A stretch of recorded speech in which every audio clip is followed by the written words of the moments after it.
what I'm proposing in this book is that we look at progress in terms of access for majority of the population to basic needs, things like health, education, primary, secondary education, their ability to participate in decision-making within their own societies.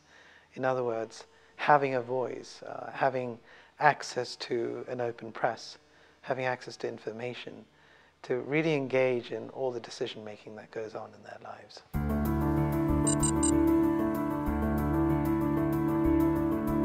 Because of these deficiencies in our understanding of progress, I've attempted in this latest book, which I've written, called In Pursuit of Progress and Equilibrium, some alternative way at looking at these kinds of challenging questions about how progress can be measured.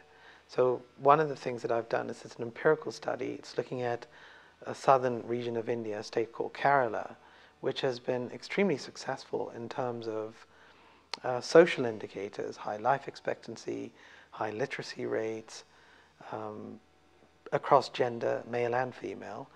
But nonetheless, there's this unusual scenario where Kerala itself, as a region which has a population approximately that of Spain, is not a high-growth economy.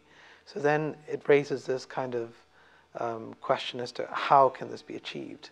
How can a society that's considered, perhaps if it were to looked at as a country on its own, as the 9th poorest in the world, with life expectancy rate higher than that of blacks in the United States?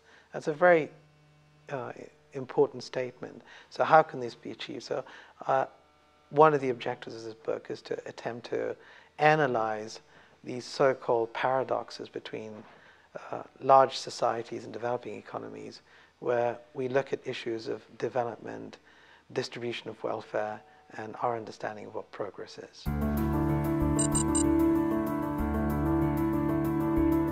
But what we discover from the recent financial crisis is that the regulatory role of the state has been neglected, and now it raises the issue of what should be the role of the state.